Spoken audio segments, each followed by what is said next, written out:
Mathieu Bock-Côté. Il représente un segment très important de l'opinion publique.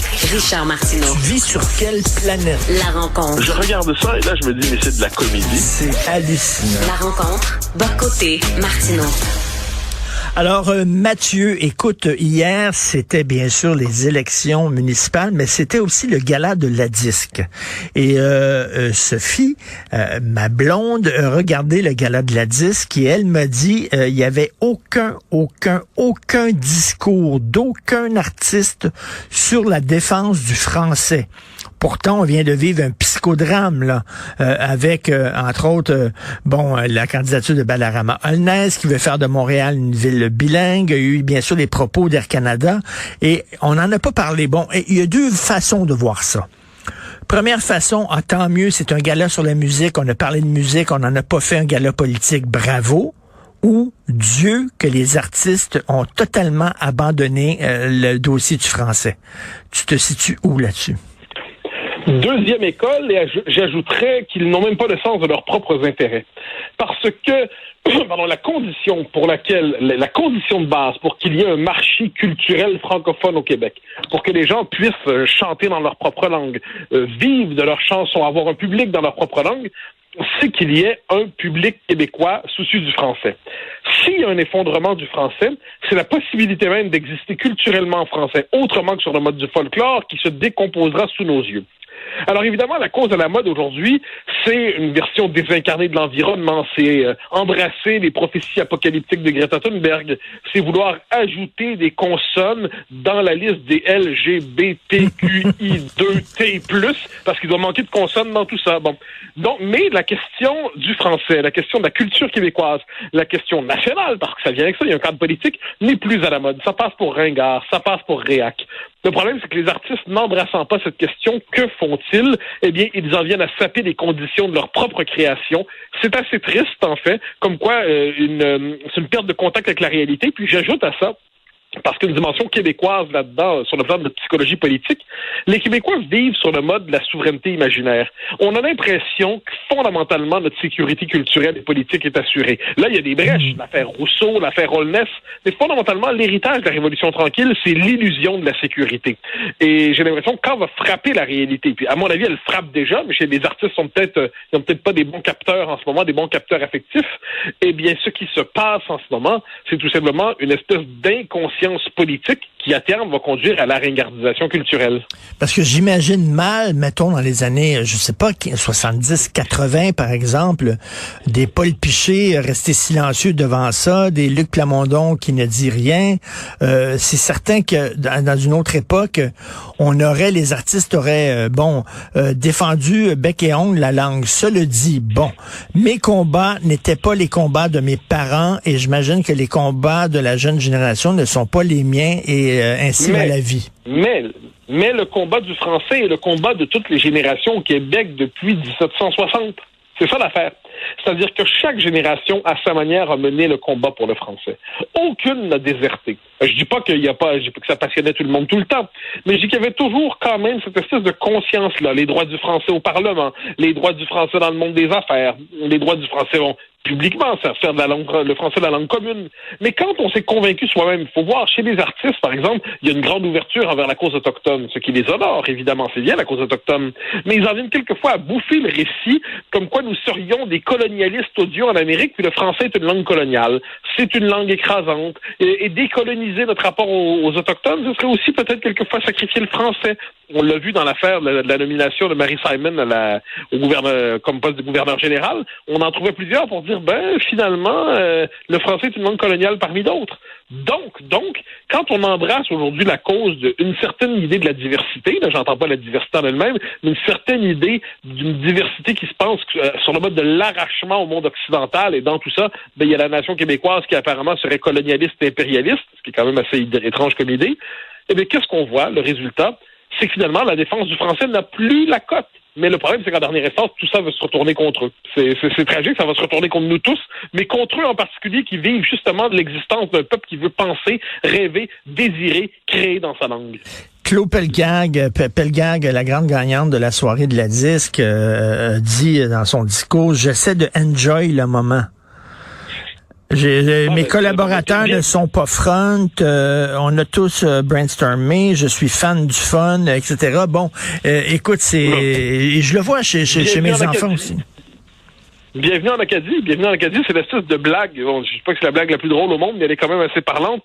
C'est un enfant qui dit en Acadie à sa mère, maman, j'ai vu un airplane dans le ciel hier. Elle répond, non, on dit avion. Maman, j'avions vu un airplane dans le ciel hier. Oui, bon, autrement, bon, okay, c'est une blague un peu premier degré, mais il n'en demeure pas moins que c'est un peu ça. On en vient, mais on n'est plus banni d'un événement, on est cancel. Là, on peut faire la longue liste. Même il y a quelques années, ça m'amusait. Donne-moi du love. Mais apparemment, l'amour, ça suffit plus. Donnez-moi du love. Puis moi, j'avais parlé en d'autres temps, mais là, je vais témoigner de mon vieil âge. Moi, le mot cool me rendait malade parce que le mot cool avait liquidé combien de mots. C'est-à-dire, c'est agréable, c'est satisfaisant, c'est excitant. Il y avait toute une manière. Non, cool, ou sinon, je voulais faire des gens hot. Cool, hot. On avait l'impression finalement d'être devant un lavabo. Donc, il y a quelque chose là-dedans d'un peu triste. Mais c'est un peuple qui se dépossède de lui-même un mot à la fois, mais qui combat au même moment, qui combat contre l'affaire Rousseau, qui combat contre Balarama Holness. Reste à savoir laquelle des deux tendances va l'emporter, celle de la vie ou celle de la mort. Jean Boutillette, dans son très beau livre « Le Canada français et son double », disait que nous devions surmonter la tentation de la mort qui hante notre culture. Je crois qu'elle est de nouveau présente. Je pense que c'est vraiment une question de génération. Je crois que ceux qui ont dénoncé les propos du patron d'Air Canada et les propos de M. Holness, ce sont des gens d'une certaine génération. Oui et non. Je pense qu'il y a quand même la question d'Air Canada. On était quand même devant une telle manifestation de mépris qu'il suffit d'être minimalement connecté à la condition québécoise pour sentir qu'il y a quelque chose là d'absolument inacceptable. Donc j'ai tendance à croire que les Québécois dans leur ensemble se sont dit c'est pas normal cette affaire-là. Puis les seuls, sur ce coup-là, je pense que c'est même pas notre gauche woke qui a trouvé, c'est ceux qui auraient pu relativiser, excuser. C'est plutôt de ce coin-là la droite libertarienne qui pense que la droite et les Gratton qui dit que c'est en décidant de s'angliciser qu'on va vraiment s'universaliser, participer à l'universel des marchés nord-américains. Mais bon, comme quoi il y a différentes figures du renoncement dans notre culture. Entre le hipster et Bob Gratton, il y a des points de contact. Écoute, je veux te lancer sur un autre sujet, et un peu délicat, mais écoute, ce week-end, je discutais avec une journaliste française qui était à Montréal, OK? Et qui est une fan de toi, qui t'écoute régulièrement, et qui écoute régulièrement ton émission sur CNews. Et elle me disait ceci, je veux avoir ton point de vue là-dessus. Elle s'inquiétait pour toi.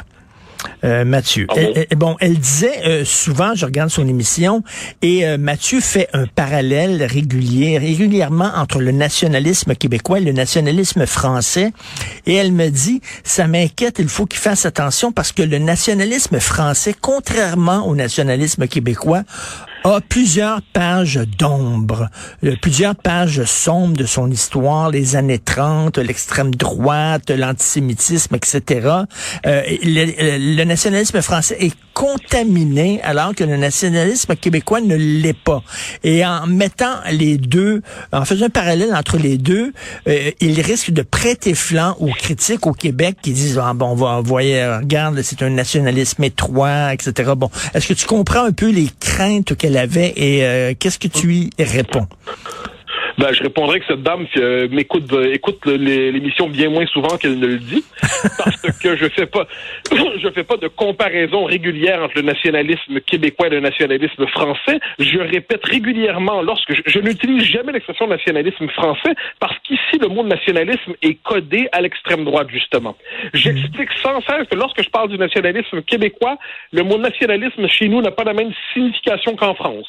Par ailleurs, je fais un lien avec la figure du gaullisme. Le général de Gaulle, j'en parlerai ce soir, qui avait le sens de l'importance des peuples et des nations dans le monde, de la diversité des cultures, des peuples et des civilisations, et que de ce point de vue, il avait compris le combat québécois avant les autres. Donc cette dame, que j'ignore c'est qui, a manifestement écouté probablement 6 minutes d'une émission sur 12 ou 13, puis a capté un segment qui l'amenait à croire des choses, mais je parle pas, je le redis, la plupart du temps quand je parle du Canada, en fait, c'est pour parler de la mouvance woke au Canada. Et quand je parle du Québec, c'est pour parler de la résistance culturelle, le combat des Québécois pour la langue française. Je parle de l'idée d'indépendance, mais je mets pas de parallèle entre la question québécoise et la question française pour une raison toute simple. Il n'y a pas de parallèle en la matière. Le seul parallèle que je fais, c'est le sentiment qu'ont les peuples aujourd'hui de pouvoir disparaître. Donc, cet ami, bien intentionné, était malheureusement mal informé. Et voilà, c'est dit. Et en parlant de la défense du français, en France, aussi, il y a beaucoup d'anglicisme. Écoute, je lis les magazines français, c'est incroyable, là. On dit book au lieu de livre. Écoute, on peut en faire une liste infinie, là. Oui, mais ça, c'est la manie d'une nation qui voit dans les anglicismes des snobismes. Tout autant, en fait, c'est une marque de snobisme. C'est une marque dans le récit de modernité. Chez nous, nous savons que nous nous faisons dévorer de ce point de vue par l'anglais. Et parce que on comprend. Il faut dire que chez nous, il y avait quand même Gaston Miron qui a une vidéo remarquable qu'on trouve sur YouTube où il dit on peut dire cheval, on peut dire joual, mais tant qu'on dit pas horse, ça va.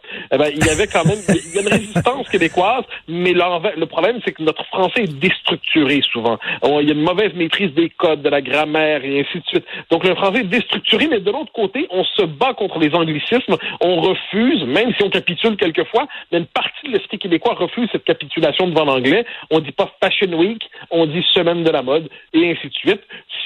Si l'ami à laquelle tu fais référence s'inquiète du fait que j'ai dit aux Français que chez nous, on dit pas Fashion Week, mais on dit Semaine de la mode, ben, juste avant qu'elle réécoute l'émission, elle verra que de ce point de vue, je donnais le Québec en exemple aux Français. Merci beaucoup, Mathieu. Merci, bonne journée. On se reparle demain. Salut. Avec des offres de TCL comme le TCL 20S et le TCL 20 Pro 5G à partir de 10 $ par mois, plus un crédit de bienvenue de 100 $. Certaines conditions s'appliquent. Vidéotron. Médicare est la référence pour un traitement sécuritaire effectué par des médecins formés en phlébologie, en dermatologie et médecine esthétique. Pour des conseils personnalisés et un accès à des technologies de pointe, confiez votre peau aux experts de Médicare. Trouvez la clinique de votre région à médicare.com.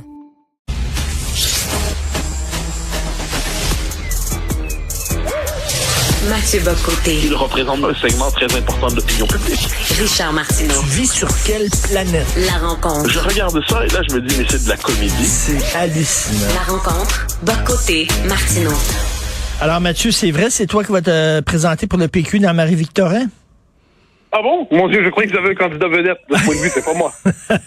Est-ce que Paul Saint-Pierre Plamondon devrait se présenter? Et là, je parlais à Philippe Vincent Foisy, et lui, il est convaincu qu'il n'ira pas, Paul Saint-Pierre Plamondon.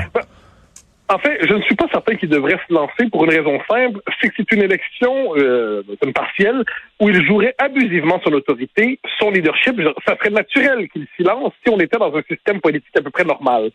Mais là, ce sont des questions en France, c'est la possibilité, c'est l'existence même du PQ. On est à peu près un an des élections.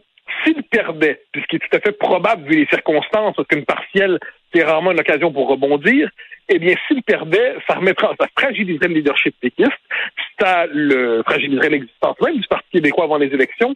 Donc, peut-être va-t-il y aller. S'il décide d'y aller, on va lui souhaiter bonne chance, parce que c'est quand même bien qu'un chef de parti se retrouve à l'Assemblée nationale, mais je ne crois pas qu'il y ait d'obligation pour lui de se retrouver là. D'autant que la campagne importante pour Paul Saint-Pierre Plamondon, ça va être la campagne générale où il va pouvoir enfin faire valoir ses qualités, ses atouts, il en a, donc les débats, donc une vision d'ensemble du Québec et pas simplement une vision d'ensemble du comté de Marie-Victorin.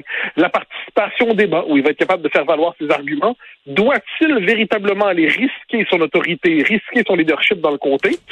C'est, comme je dis, il se peut qu'il décide de le faire, mais il n'y a pas d'obligation morale dans les circonstances, d'autant que l'existence du Parti québécois, d'un parti nationaliste, d'un parti clairement indépendantiste, est essentielle au Québec.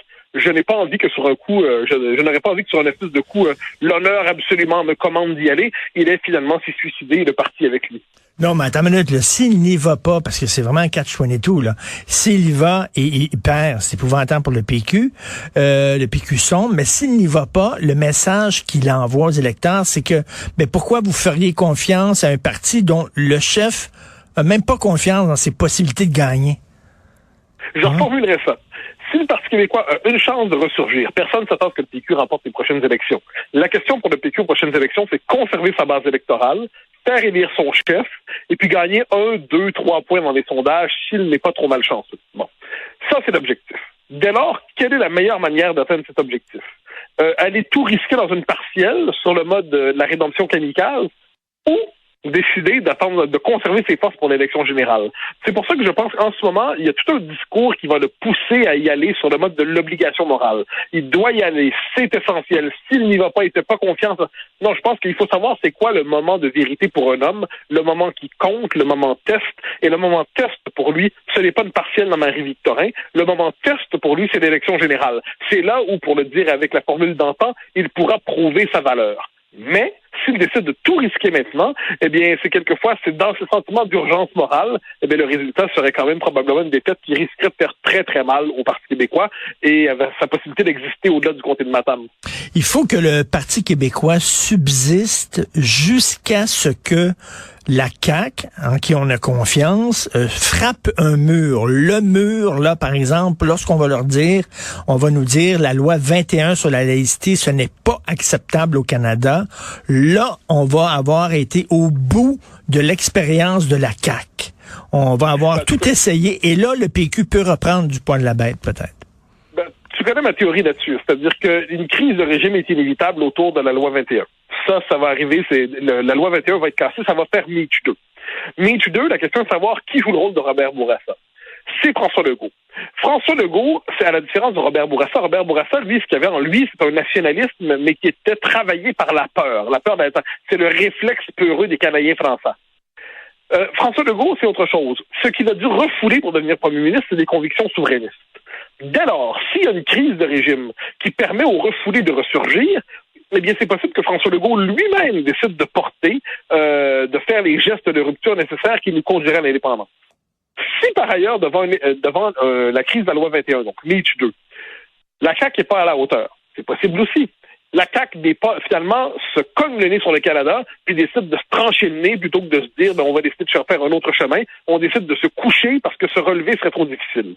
Là, ça crée un espace pour qu'une force nationaliste nouvelle, par exemple une partie de la CAQ qui dirait là, ça ne nous convient pas, scission, et une partie du Parti québécois, évidemment, qui se dirait là, il y a une situation nouvelle qui permet au PQ, au Parti souverainiste nouveau d'émerger. Il y a d'autres scénarios qui sont imaginables, évidemment. Moi, là-dessus, je ne préjuge pas d'un scénario ou de l'autre. Mais ce qui est certain, c'est que cet horizon-là est favorable aux nationalistes et aux souverainistes. Dès lors, faut pas espérer que le PQ renaisse demain matin, à moins avec une forme de signe de la providence, mais ils sont assez rares quand même en ce monde. Donc, il doit avoir le PQ, doit dire si je veux revenir, je dois attendre le bon moment pour faire campagne, pour rappeler que j'existe, pour rappeler que ma contribution est pertinente, pour rappeler que mon enracinement politique au Québec, c'est essentiel. Et là, c'est les prochaines générales. Comme je dis, il se peut que le PSPP décide d'y aller. Ça lui appartient. Mais je suis pas certain que ce soit le meilleur calcul. Et à tout le moins, c'est pas une obligation morale. Avant, le PQ jouissait d'un appui d'une certaine partie de la population. C'est-à-dire, regarde, mettons les parents là, disent, je n'ai pas besoin de parler de sexualité à mon enfant. L'école va s'en charger. L'école est là pour ça. On dit qu'on demande, j'ai l'impression qu'on demande au PQ de garder vivante la flamme souverainiste sans nous faire d'efforts. On en a parlé hier à la disque. Aucun artiste n'a pris la défense du français. Aucun. Vraiment, on a comme abdiqué nos responsabilités personnelles en disant, là, il y a un parti qui va faire ça à notre place. Ça n'a pas de sens. Mais ta formule est très bonne, parce qu'à travers notre histoire, ça revient en boucle, ça. C'est-à-dire qu'on confie aux nationalistes les plus exigeants au Québec la responsabilité de ne pas capituler, que la flamme demeure vivante. Donc, on leur demande ça. Ensuite, on veut pas avoir à s'en occuper soi-même. On veut se contenter d'un nationalisme provincial, autonomiste, tranquille, mais on est heureux que quelque part, des gens ne cèdent pas, ne capitulent pas, résistent. Qui a ce rôle-là au Québec? Globalement, c'est ce qu'on pourrait appeler le mouvement nationaliste historique. Donc, c'est les sociétés Saint-Jean-Baptiste, le mouvement national des Québécois, les sociétés nationales des Québécois, l'Action nationale, une revue pour laquelle j'ai beaucoup d'estime. Ça, c'est le noyau vivant doctrinal du nationalisme québécois.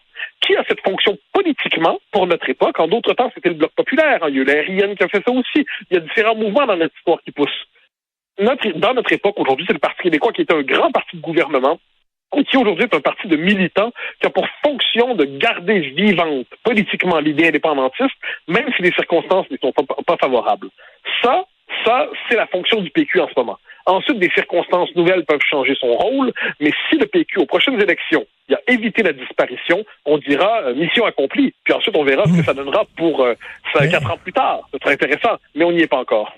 Là, on demande au PQ de garder une petite flamme. Tu sais, les gens qui chauffent au mazout ou à l'huile ou au gaz, ils ont comme un pilote.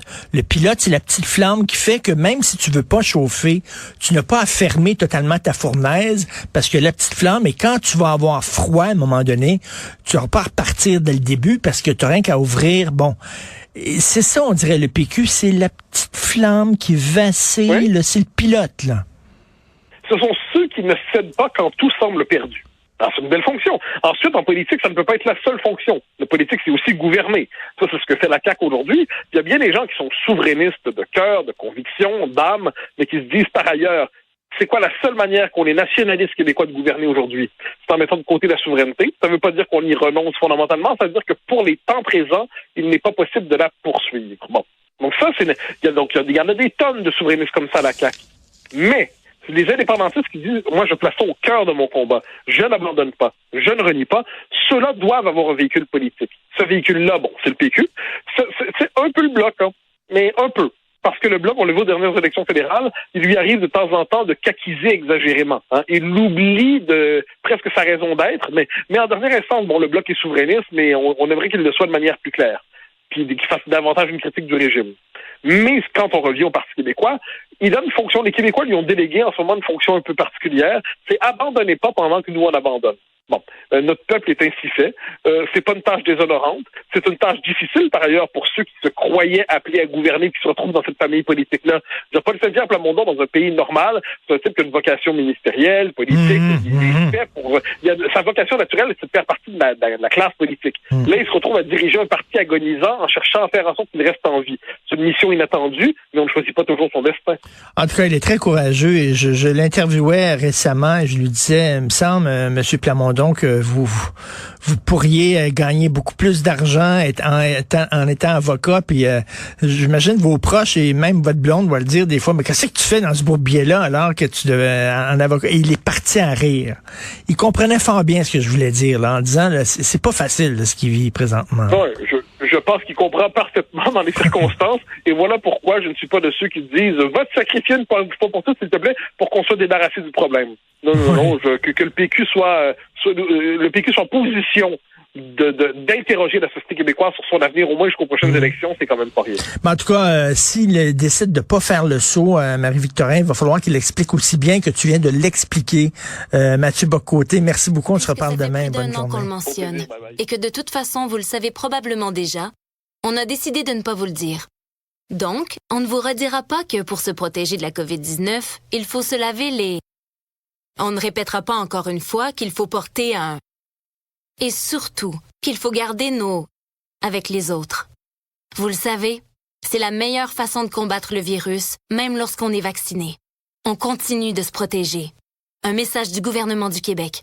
Bon, on va avoir tout un mois de novembre, on dirait bien. Eh oui, c'est l'événement Novembre foudroyant avec Elix. Ah ouais? Ah oui, avec des offres électrisantes, comme l'Internet sans illimité à seulement 65 $ par mois et plein d'autres offres durant tout le mois de novembre. Certaines conditions s'appliquent. Vidéotron.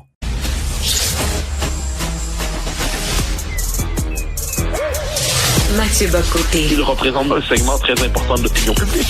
Richard Martineau. Tu vis sur quelle planète? La rencontre. Je regarde ça et là, je me dis, mais c'est de la comédie. C'est hallucinant. La rencontre. Bock-Côté. Martineau. Alors, Mathieu, on sait qu'on vit à une époque de tribunal populaire. Hein? Si ton nom apparaît sur une liste anonyme, lui, il a pas été correct avec les filles, paf, tu perds ta job, t'es persona non grata. Et là aussi, on veut purifier les lieux de travail. Alors, c'est la chasse aux sorcières pour dégommer ceux qu'on dit qui sont responsables de créer, d'instaurer un climat toxique au travail. Effectivement, il y en a des gestionnaires, il y en a des patrons, des patronnes qui sont épouvantables, qui gueulent après leurs employés, qui les humilient publiquement. Ça n'a pas de sens. Mais là, aujourd'hui, ton excellente chronique sur l'affaire Marie Montpetit, tu dis, est-ce qu'on va pas un peu trop vite en affaires pour dénoncer les gens? Oui, exactement. C'est vraiment l'affaire Marie Montpetit. Comme tout le monde, j'ai suivi ça. Pardon. Et ça commençait de quelle manière? Bon, Gaétan Barrette fait des interventions. Marie Montpetit décide de le rabrouer. Tension dans le caucus libéral. Dominique Anglade décide de ramener ça à l'ordre. Tout ça est normal. C'est sa fonction naturelle de chef politique. Mais en espace de 24 ou 48 heures, Marie Montpetit, on apprend que là, il y a d'abord, on l'invite, on lui retire ses fonctions dans le caucus. Pardonnez-moi. Et ensuite, on décide de lui demander de quitter le caucus libéral. Pourquoi? On ne sait pas exactement. C'est-à-dire, ce qu'on sait, c'est que là, il y a des rumeurs comme quoi elle ne se comporterait pas de correcte manière envers les employés, qu'elle ferait du harcèlement psychologique au travail, qu'elle sacrerait après les employés. Bon, tout ça. Mais ce ne sont que des rumeurs. Est-ce qu'on en sait davantage? Non. Est-ce qu'on sait de quelle plainte il s'agit? Non. Est-ce qu'on en sait davantage sur le détail de ce qui lui est reproché? Non. Mais ce qu'on sait, c'est que Dominique Anglade s'est senti obligé de la démettre de ses fonctions, de l'expulser finalement dans les faits du caucus libéral. Et résultat des courses, eh bien, Marie Montpetit voit sa réputation aujourd'hui gâchée dans l'espace public. Elle voit sa réputation diminuer, elle voit sa réputation mutilée sans qu'on ne sache pourquoi. Donc la rumeur, il se peut que la rumeur soit vraie en passant, hein. Il se peut, mais pour l'instant, on n'en sait rien. Mais tout ce qu'on sait en ce moment, c'est qu'elle a été punie, mais on ne sait pas pourquoi. Et moi, je comprends qu'un procès médiatique n'est pas un procès au sens classique du terme, mais justement, le propre d'un procès, pour qu'il soit légitime, c'est qu'il soit juste et équitable. Or, moi, ces procès médiatiques qui sont faits de plus en plus souvent, là, on le sait, donc on jette quelqu'un dans l'espace public, on abîme sa réputation, et là, les gestionnaires, les dirigeants se sentent obligés de régler le problème rapidement. Qu'est-ce qu'on fait? On fait un bouc émissaire, on décide de le larguer, on le sacrifie. Puis là, ce qu'on voit très souvent là-dedans, c'est quand quelqu'un est exposé publiquement, mais là, le sac à rancœur des uns et des autres peut se déballer. Donc là, chacun trouve son... moi, il m'a dit ça, lui a pas été gentil avec moi, il m'a dit ci, il m'a dit ça. Donc là, chacun, il va de sa plainte, de ses doléances, de ses critiques. Et le résultat, c'est que là, on a une personne qui est liquidée. Mon problème n'est pas qu'on condamne quelqu'un qui a fait quelque chose, mais on ne sait pas ce qui s'est passé. Et l'autre élément qui est tout aussi important, je pense, c'est qu'on vit dans une société que, pour reprendre ta formule que je trouve très drôle, des petits lapins, on vit dans une société d'hypersensibles, où chacun est amené à se vivre comme victime de ci, victime de ça. On se sent toujours persécuté. Et ce qui est embêtant là-dedans, c'est qu'il y a des milieux de travail qui sont par définition, pas tous, hein, il y a des milieux de travail qui sont plus brutaux, plus exigeants, plus, je dirais, combatifs, quoi qu'on en dise. C'est la politique, c'est les médias souvent. C'est des milieux où le pouvoir est en jeu. Et dans ces milieux-là, on ne se parle pas toujours avec tendresse. Dans ces milieux-là, quelquefois, on est expéditif. Dans ces milieux-là, quelquefois, on est rough, comme on dit en bon québécois. Et là, j'ai l'impression qu'aujourd'hui, il y a des gens qui se retrouvent dans ces milieux, mais qui n'acceptent pas les règles de ces milieux, qui fait qu'il y a une certaine difficulté, qui fait que ça peut être dur, qu'on peut se parler durement. Ça ne veut pas dire qu'on se déteste, ça veut dire que c'est d'autres aspects du caractère qui sont exigés par ces milieux-là. La politique est certainement un des plus particuliers entre eux, les médias aussi. Mais quand quelqu'un décide de faire preuve d'autorité, très rapidement, on va dire qu'il fait du harcèlement psychologique, du harcèlement moral, et ainsi de suite. C'est le sort qu'on avait réservé à Pascal Nadeau, on s'en souvient, il y a quelques semaines à Radio-Canada. Et là, c'est le sort qu'on manifestement réserve à Mme Montpetit. Et Mathieu, souviens-toi aussi Nathalie Bondil du Musée des Beaux-Arts, Gilbert Sicotte qui enseignait à l'École nationale de théâtre, Charles Dutoit qui était chef d'orchestre à l'OSM aussi, on dit qu'il était tyrannique. Peut-être, mais tu sais, dans le cas de Gilbert Sicotte, OK, entre autres, Gilbert Sicotte, il disait, mais là, je le défends pas, je sais pas, j'étais pas là. Mais parce qu'il y a des gens qui l'ont défendu, il y a des jeunes qui l'ont défendu, et en disant que c'est un excellent prof. Mais il disait, t'es pas bon, t'auras pas de carrière en théâtre. Je veux dire, t'es aussi bien de lâcher ça tout de suite, là. C'est pas pour toi. Selon moi, oui, ça peut offusquer une personne de se faire entendre. Mais c'est donner l'heure juste et même c'est rendre service à la personne en disant, regarde, t'as pas les talents nécessaires, arrête de t'acharner et trouve-toi une autre job ailleurs où tu vas être meilleur. C'est pas rendre service à quelqu'un, ça? Oui, bien sûr, puis quelquefois, je pense que ça fait partie à un moment donné d'une société avec un... Alors là, je vais utiliser un gros mot, un mot terrible, un mot toxique, un mot qui pourrait me mettre en danger, mais je l'utiliserai. Une société un peu virile. C'est-à-dire une société où on peut dire des choses avec quelques rudesses, quelquefois, sans que ça ne soit pour autant vu comme une infinie blessure. C'est-à-dire, puis on n'est pas bon dans tout, on n'est pas doué dans tout. C'est pas parce qu'on veut être bon dans quelque chose qu'on va l'être. Voudrais-je être le meilleur danseur à claquettes du monde? Ça marcherait pas. C'est comme ça. Même si je veux vraiment au fond de moi-même, si je me sens danseur à claquettes au fond de moi-même, c'est pas grave, je serai pas bon. C'est comme ça. Bon, ben, il existe quelquefois dans des milieux je dirais une forme de, on dit de dureté, mais c'est le caractère rugueux du réel. Puis quelquefois, dans certaines formations, il est nécessaire d'être plus dur. Quelquefois, on vit dans des métiers où les choses il y a une rapidité de mouvement. On n'a pas nécessairement le temps de s'asseoir puis d'expliquer doucement pourquoi ça va pas, mais on peut se comprendre puis on s'aime. Est-ce que tu voudrais un biscuit de pain d'épices en même temps? Bon. Il y a des choses assez élémentaires. Et moi, cette espèce de culture de l'hypersensibilité, de l'hypervictimisation, je trouve qu'en dernière instance, ça rend les métiers les plus exigeants impossibles. Or, il nous faut des caractères trempés pour être capable de faire de la politique, pour être dans les médias, pour diriger les entreprises, et ainsi de suite. Ça ne veut pas dire, on se comprend bien, que les patrons ou les dirigeants doivent pas avoir une humanité profonde. Ça ne veut pas dire qu'il faut mépriser ses employés. Jamais. Ça ne veut pas dire qu'il faut hurler après les gens. Jamais. Ça va de soi. Mais quelquefois, quand il y a des accrochages au travail, quand il y a des flamèches, ça fait, ou quand il y a une certaine de rudesse, mais pas au sens presque du hockey, il faut éviter, me semble-t-il, de surdramatiser ces choses-là, mais dans la société des hypersensibles, la moindre expression d'autorité est rapidement vue comme une marque d'autorité légitime. Puis j'ajoute une chose qui est essentielle, je pense, puis moi qui ne suis pas le plus grand féministe de l'histoire de l'humanité, je pense que ça touche particulièrement les femmes. Quand les femmes exercent une autorité de manière ferme, de manière naturelle, de manière directe, très rapidement, on les accuse de verser dans l'hystérie. C'est-à-dire qu'on va considérer que les femmes, leur seule autorité légitime, c'est l'autorité d'une bonne maman qui nous caresse doucement, qui nous offre des tendresses de l'existence. Mais si elle monte le ton du frein, ça marche pas. Tu vas faire ça autrement. C'est mauvais cette chronique-là, c'est mauvais ce texte-là, c'est mauvais ce livre-là, c'est mauvais si quoi que ce soit. Et bien là, on dit, oh là là, puis on l'accuse d'hystérie.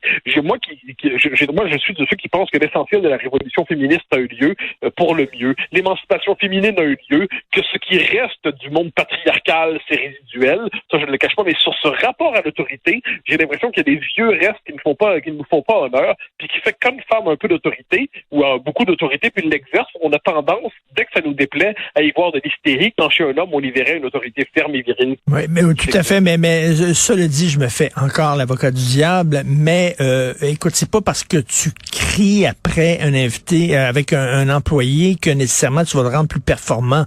Tu peux arriver au même but en étant gentil avec quelqu'un puis en y expliquant. Mais t'as raison à 100%. Mais ce que je veux dire, c'est que quelquefois, dans la vie, on n'a pas toujours une pleine maîtrise. T'sais, on est dans l'action, là. On fait quelque chose. On est, mettons, sur un plateau de télé, mettons. Imaginons comme ça. Là, on est à 45 secondes. On rentre en onde dans 45 secondes, puis je sais pas, un micro fonctionne pas. Imagine je ne sais quel détail technique. Il se peut qu'au moment où tu constates que les choses ne fonctionnent pas, tu dises avec un caractère un peu expéditif, j'ai besoin de ça tout de suite maintenant, comme dirait Reggie Dunlop, right fucking now. Bon, hein, citons Snapchat. Bon. Alors, autrement dit, ça peut être des choses très clairement. Mais ça doit pas être vécu comme une violence faite aux uns et aux autres. Puis là-dessus, il y a un contraste des sociétés. C'est-à-dire que le Québec est une société de l'hyper-douceur. Il y a d'autres sociétés en ce monde qui sont beaucoup plus abruptes, beaucoup plus arides. Moi, là-dessus, je dis pas que l'une est meilleure que l'autre, mais je pense que notre hyper-douceur fait en sorte que quelquefois, dans des milieux qui sont naturellement plus abrasifs, plus difficiles, on a tendance à se braquer en disant « Oh là là, il a été méchant avec moi ». Ça ne veut pas dire, je le redis, qu'il faut sacrifier la courtoisie. Ça ne veut pas dire qu'il faut sacrifier la gentillesse. Ça ne veut pas dire qu'il faut sacrifier les bonnes manières. Du tout, c'est pas du tout ce que je dis. Mais les rapports d'autorité, même dans la gentillesse et la courtoisie, sont souvent pensés désormais comme des rapports qui vexent la personnalité des uns et des autres. Nous devons nous en tenir éloignés. Nous devons nous tenir éloignés, je crois, de cette hypersensibilité. Écoute, je veux, en terminant, c'est une excellente chronique d'ailleurs, je conseille aux gens de te lire ta chronique sur l'affaire Marie Montpetit. Et en terminant, je veux t'offrir toutes mes sympathies parce que le 20 octobre dernier, donc ça fait très peu de temps, il y a Bernard Tiphaine qui est mort. Oui. Et Bernard Tiphaine, c'est celui qui faisait la voix française de Chuck Norris. Non, mais t'as tout à fait raison. Qui est ton idole. La voix française de Chuck Norris est infiniment meilleure que sa voix anglaise. Faut bien s'entendre. C'est le génie des voix de traduction des années 80 qu'elles ont déclassé toutes. Dans les films d'action, il faut revoir les films d'action version française des années 80 plutôt que les versions américaines. La version elle est plus imaginative, plus créative. Pour revoir, par exemple, Commando. Un Commando avec Arnold Schwarzenegger. En anglais, c'est un film d'action un peu banal. En français, c'est peut-être créativité et de poésie. Ben, même chose pour Chuck Norris. Alors, quand j'ai vu quand il est mort, j'ai eu un moment de tristesse. C'est pas comme si je suivais sa carrière dans le détail, mais ce que je sais, c'est que sa voix m'est familière à jamais. OK, en se quittant, est-ce que tu peux nous dire une réplique de Chuck Norris? Ah ouais, donc. Ah, mais j'en ai des tonnes, mais je veux dire, ma préférée quand même, faites bien attention où vous mettez les pieds, Braddock. Je mets les pieds où je veux, Little John, et c'est souvent dans la gueule. C'est quand même pas mal, non? Merci, Mathieu. Bonne journée. Bye bye. Comment on appelle ça un nouveau sandwich au poulet croustillant fait par des experts du sandwich Subway? Avec de la poitrine de poulet assaisonnée sans saveur artificielle, un enrobage doré et croustillant et fraîchement préparé juste pour toi. Chez Subway, on appelle ça le sandwich. Voici le tout nouveau régalo au poulet croustillant à seulement 3,99 $. Seulement chez Subway pour un temps limité. Subway, mangez frais. Fraîchement préparé pour votre commande. Pour un temps limité dans les restaurants participants. Mathieu Bock-Côté. Il représente un segment très important de l'opinion publique. Richard Martineau. Tu vis sur quelle planète? La rencontre. Je regarde ça et là, je me dis, mais c'est de la comédie. C'est hallucinant. La rencontre. Bock-Côté. Martineau. Mathieu, je veux t'entendre sur la lettre ouverte que signe Robert Limman aujourd'hui dans le Journal de Montréal. Je viens de faire une longue entrevue avec lui. Donc, il dit, écoutez, les Anglos ne sont pas tous des Michael Rousseau. Tu en penses quoi? Je devine qu'ils sont pas tous des Michael Rousseau, mais s'ils étaient tous des Robert Liebman, ce serait pas une meilleure nouvelle. Je veux dire, on connaît le parcours de M. Liebman, qui est apparu politiquement au temps du Parti Égalité. Le Parti Égalité qui contestait la légitimité même des lois linguistiques québécoises. M. Liebman qui a déjà confessé des sympathies partitionniste, si je ne me trompe pas, donc pour la partition du Québec, si le Québec devenait indépendant. Monsieur Liebman, qui n'est pas un partisan zélé, appelons ça comme ça, du nationalisme linguistique au Québec, même dans ses formes les plus minimales. Alors, si on doit troquer Rousseau pour Liebman, je dirais qu'on est à l'intérieur des nuances d'un même univers mental. Je devine que monsieur Liebman est une très bonne personne en elle-même, la question n'est pas là. Mais politiquement, l'engagement de fond de M. Liebman, c'est un engagement contre les politiques linguistiques québécoises, contre le français langue commune. D'ailleurs, dans la lettre qu'il publie, il dit que le point de contact à Montréal, c'est le bilinguisme. Il dit pas que c'est la langue française qui nous rassemble. Il dit que c'est le bilinguisme qui rassemble nos communautés. Bon, mais c'est assez clair. Autrement dit, pour lui, la ville de Montréal, on ne se rassemble pas dans une métropole francophone avec une langue commune, une langue qui est en partage avec l'ensemble du Québec. Non, c'est le bilinguisme. Donc, autrement dit, le français n'est qu'une langue sur deux. Bon, ben, c'est assez clair, finalement. Donc, ensuite, Monsieur Rousseau, ce qu'il a rajouté à tout ça, lui, c'est qu'il y a eu une forme de fierté à nous dire que ça faisait 14 ans qu'il vivait parmi nous sans interaction particulière avec les francophones. Et en plus, avec une forme de condescendance coloniale. Mais M. Liebman, sa politique conduit à ce qui était possible, autrement dit, au monde qui a rendu possible les déclarations de M. Rousseau. Donc, bien franchement, j'entends tout ça ensemble et je suis un peu amusé. Robert Liebman, défenseur du français au Québec, bon, c'est comme moi, défenseur ardent du fédéralisme canadien. Écoute, j'ai l'impression que les anglophones sont fâchés contre Michael Rousseau parce qu'il a dévoilé un secret qu'eux auraient aimé qui reste caché. C'est-à-dire qu'on peut vivre au Québec sans parler français. C'est exactement ce qu'a dit Frédéric Lacroix, qui est le chercheur de référence, à mon avis, sur ces questions-là aujourd'hui, le plus perspicace des analyses de notre situation linguistique. Et les anglophones, naturellement les anglophones militants, cherchent à se faire passer pour une minorité persécutée par un État francophone qui chercherait de manière presque tyrannique à imposer le français jusqu'au dernier recoin de la chambre à coucher. Puis là, c'est le discours de Balarama Holness, qui heureusement a eu un mauvais score, mais pas un score insignifiant non plus au municipal, qui nous dit « Je suis la rébellion contre les francophones majoritaires blancs, tout le tralala », bon, on connaît. C'est le discours qui traîne sur les réseaux sociaux, qui est paradoxal. On présente des francophones comme des tyrans et en même temps, on n'a surtout pas envie de les fréquenter parce que ce sont les bougeux de la province de Québec qui sont finalement le vieux peuple rétrograde appelé à se dissoudre sous le poids du multiculturalisme et de la modernité et tout le tralala. Non, il y a simplement, Michael Rousseau a dévoilé les choses. Ça fait 14 ans que je vis ici. J'ai eu aucun souci à ne prendre pas le français.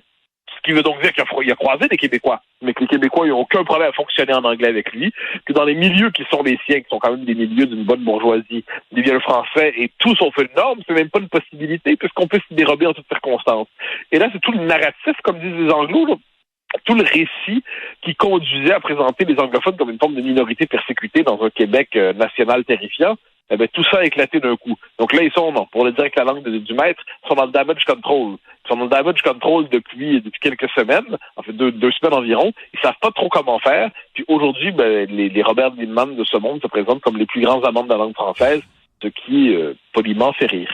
Écoute, hier, on a pu lire dans le Journal de Montréal un texte qui était assez éloquent, qui montrait que les cégeps anglophones au Québec servent finalement à angliciser les allophones, et ça relance la discussion sur l'importance d'appliquer la loi 101 au cégep.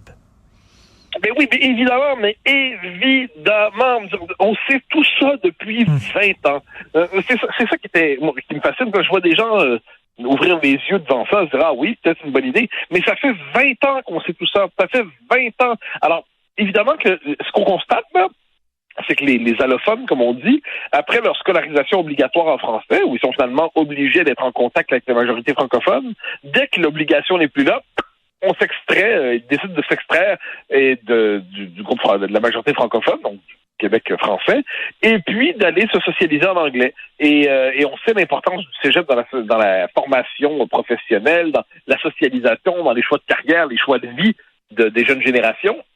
Eh bien, dans les faits, le message envoyé est clair. Dès qu'on n'est plus obligé, on n'a plus envie d'être avec vous. Dès qu'on n'est plus obligé de vous fréquenter, on préfère s'arracher à votre présence. Il y a quelque chose d'insultant quand même là-dedans un peu. C'est-à-dire que finalement, on est trop chez nous.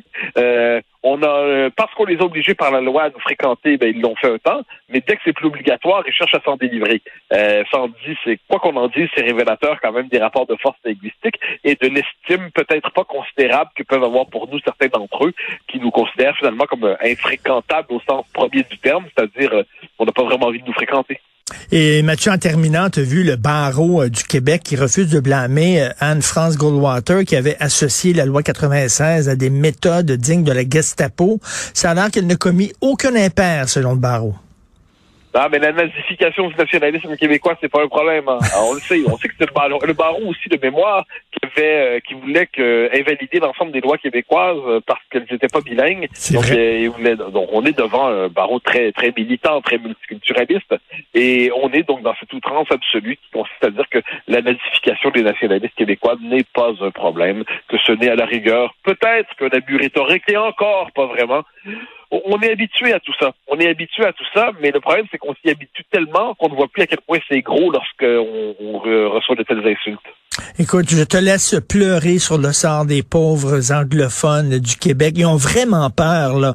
Ils ont peur qu'à cause de la sortie de Michael Rousseau, on leur serre la vis. C'est ça que j'ai senti, moi, chez M. Lindman, quand je l'interviewais. C'est exactement ça. C'est-à-dire,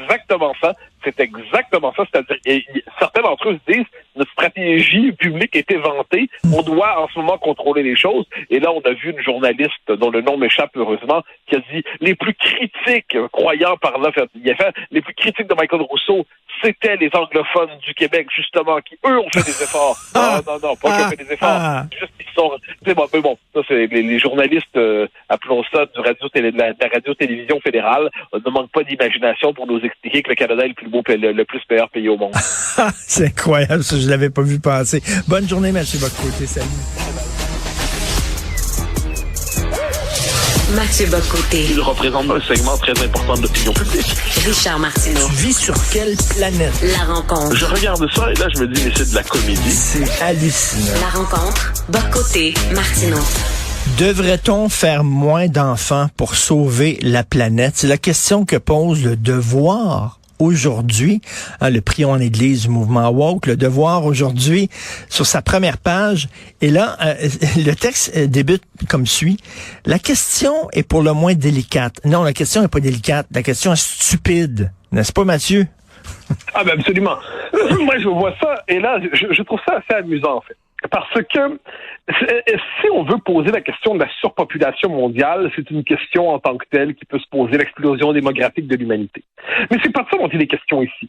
C'est cette idée que l'humanité serait en quelque sorte en trop sur cette planète, qu'elle handicaperait la planète, qu'elle serait une forme de virus sur la planète, qui dévorerait la planète, qui vivrait à ses dépens, et dont on devrait en quelque sorte modérer les ardeurs pour sauver la mère Gaïa. Bon. Mais il y a quelque chose d'un peu étrange là-dedans, c'est qu'on présente finalement la planète comme le corps vivant authentique sur lequel l'humanité n'est qu'un élément parmi d'autres. Alors, on est à des moments du vivant sur Terre, mais on pourra s'en passer. L'humanité devrait-elle considérer qu'elle est de trop sur Terre? C'est absurde. C'est absurde, mais ça nous en dit beaucoup sur un certain écologisme qui considère finalement que l'humanité, et c'est ça le problème, que l'humanité est de trop. La question qui devrait habiter les écologistes, c'est comment s'assurer que la planète puisse accueillir des sociétés durables d'êtres humains qui vont être capables de traverser les décennies, les siècles, les millénaires. Bon, ça c'est une question sérieuse. Mais la question de savoir si l'humanité est trop, et si finalement on doit se libérer de nous-mêmes pour libérer la planète, c'est comme si on prêtait une forme d'intention, des réactions, une sensibilité à la Terre, qui est quand même, est-ce que j'en sais, un caillou dans le cosmos. Et là, finalement, s'il faut choisir entre l'un et l'autre, eh bien, c'est l'être humain qui doit dégager. Il y a quelque chose dans le simple fait de poser cette question qui est un peu lunaire. Et écoute, la décision de ne pas avoir d'enfant, moi, je respecte ça. Je trouve qu'à un moment donné, c'est très correct. Il faut pas juger les gens. Il y a toutes sortes de raisons pour pas avoir d'enfant. Mais je veux pas avoir d'enfant parce que je veux sauver la planète. C'est pas une raison, ça. Voyons. Non, c'est deux registres. Il y a le registre individuel. Et là-dessus, pour vrai, ça, je me mêle pas de la vie de personne. Des gens peuvent vouloir ou non des enfants, ça leur appartient. Quelquefois, ils en veulent, ils peuvent pas. C'est compliqué, ça. Moi, je fais la morale à personne. Mais une société qui déciderait d'interrompre sa reproduction parce qu'elle se jugerait excédentaire sur Terre est une société dévorée par le principe de mort. C'est une société qui ne veut plus vivre. Là, c'est plus un choix individuel à respecter. C'est une société qui fait le choix délibéré de son interruption. Bon. Et là, si on décide d'en rajouter, à ce compte-là, s'il y a trop d'humains sur Terre, mettons, j'ai pas l'impression qu'en dernière instance, ce sont les sociétés occidentales qui sont les plus pesantes sur le climat aujourd'hui. Ce qu'on doit avoir comme réflexion, c'est pas de savoir qui est trop comme humain. C'est absurde. Qui va décider qui on liquide, qui est trop, qui doit cesser de se reproduire, qui aura la mission de dire à une personne t'as pas le droit d'avoir d'enfants ou faut pas que t'en ailles parce que la planète veut pas. La question qu'on doit se poser, c'est quels sont les pays qui ont l'empreinte la plus lourde sur la planète aujourd'hui, l'empreinte écologique la plus lourde sur la planète. Ça, c'est une vraie question. Mais ce qu'on découvre, c'est que c'est pas nécessairement les sociétés occidentales qui sont les plus pesantes aujourd'hui sur le cours de la planète. Mais la névrose qui consiste à dire qu'on doit s'abolir pour la planète, elle est en Occident. Alors moi, qu'un pays a 1 milliard et plus de gens comme la Chine, ou qu'on soit un petit 8 millions comme le Québec, aucun n'est plus digne que l'autre. La question n'est pas là. Mais s'il y a des pays qui doivent faire de plus grands efforts pour être capables de s'adapter à la transition écologique, aujourd'hui, quoi qu'on en dise, c'est le Brésil, c'est la Chine, c'est l'Inde, c'est les États-Unis, c'est pas le Québec, c'est pas la Norvège, qui ont globalement fait ce qu'ils avaient à faire en la matière. Mais Mathieu, Sainte Greta, est-ce que tu l'as vu en Chine, toi, récemment?